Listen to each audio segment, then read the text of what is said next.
There's a number that millions of people over 50 check every morning, and most of them have no idea what it's really telling them. Not because they haven't tried to understand, but because the information out there is confusing, contradictory, and often missing the most important part of the picture. Today, we're changing that. In the next few minutes, you're going to learn what a healthy blood sugar range actually looks like after 50, why those numbers shift with age, what most people miss when they look at a glucose reading, and what you can do to support your metabolic health starting today. This isn't about fear. It's about clarity. And if you've ever looked at a glucose number and wondered whether it was good, not great, or something to pay attention to, this video is for you.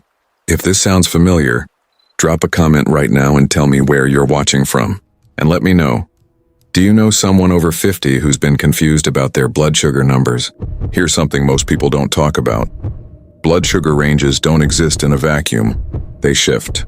They change with age, lifestyle, hormones, sleep patterns, stress levels, and even the time of day you're checking them. And after 50, the rules of the game change. The pancreas, the organ responsible for producing insulin, doesn't work quite the same way it did at 30. Cells can become less responsive to insulin signals. Fat distribution shifts. Muscle mass, which plays a huge role in glucose metabolism, tends to decline. And decades of modern eating habits, processed foods, irregular meals, chronic stress, begin to add up in ways the body can no longer quietly absorb. This is not a failure. It's a biological reality, but it's one that most people aren't warned about until something shows up on a lab report. And that's where things get interesting. Let's talk about actual numbers, because this is where most people get lost. Fasting. Blood sugar below 100 mDL is generally considered within the normal range. Between 100 and 125 mDL is considered elevated, often described as prediabetes territory. Above 126 mDL on multiple readings moves into the clinical threshold for diabetes. But here's what most people miss. These are fasting numbers. They're taken in the morning, before food, after several hours of not eating. What about after meals? After eating, blood sugar naturally rises. A healthy response peaks around 1 to 2 hours after a meal, and then returns to baseline within 2 to 3 hours. Most experts consider a post-meal number below 140 mDL to be within a healthy range. Between 140 and 199 mDL is considered elevated. Above 200 mDL is a significant signal. But after 50, the after-meal spike, what's called the postprandial glucose response, becomes especially important. Why? Because even people with normal fasting numbers can experience significant glucose surges after eating, and those repeated spikes over time place real stress on the body's metabolic systems. This is the part of the story that rarely gets explained clearly. Think of your blood sugar system like a thermostat. When everything is working well, the system detects a rise in glucose, sends insulin to manage it, and the number comes back down smoothly. Your energy stays stable. Your organs are protected. But when insulin signaling starts to weaken, which happens gradually, often without obvious symptoms, the thermostat response slows down. Glucose stays elevated a little longer. The spikes go a little higher. The recovery takes a little more effort. Over months and years, this quiet pattern can begin to affect energy levels, cognitive clarity, weight regulation, circulation, and long-term metabolic health. But here's where it gets interesting. This is not inevitable.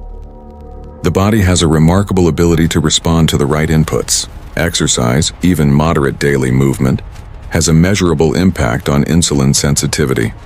Sleep quality directly affects morning glucose levels. Stress hormones like cortisol drive blood sugar up, which is why chronic stress can quietly push numbers higher, even without any dietary changes. And certain nutritional patterns, certain ingredients, certain habits when introduced thoughtfully, can make a real difference in how the body manages glucose across the day. So what does this look like in practice? It starts with awareness. Know your numbers. A fasting glucose reading in the morning is a baseline, not the whole picture. If you have access to post-meal testing, pay attention to how your body responds an hour or two after eating. Notice patterns. Notice which foods trigger larger spikes. Notice how sleep, stress, and movement shift your baseline.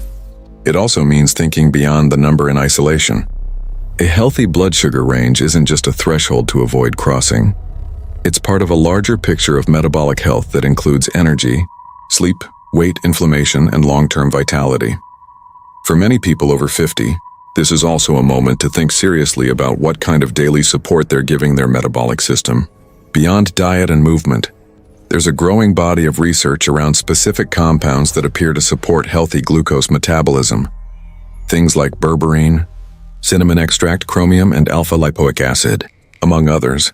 These aren't magic solutions, but as part of a thoughtful, consistent routine, they may help support the body's natural ability to regulate glucose, especially for people over 50, navigating the metabolic shifts that come with age. The goal isn't perfect numbers. The goal is a metabolic system that's supported, informed, and given what it needs to function well. And that starts with understanding what those numbers actually mean. Not as a diagnosis, not as a verdict, but as information. Information that, when understood clearly, gives you real power to make better choices every day. If you're ready to take that next step, whether it's learning more about glucose support, exploring the ingredients we discussed, or just understanding what options are available, check the link in the first pinned comment below this video. That's where you'll find more details about the support option mentioned today. You've already done something important by watching this far. Now it's about taking that knowledge and putting it to work for your energy, your clarity, and your long-term health. Thank you for watching. And remember, these numbers aren't a limitation. They're a starting point.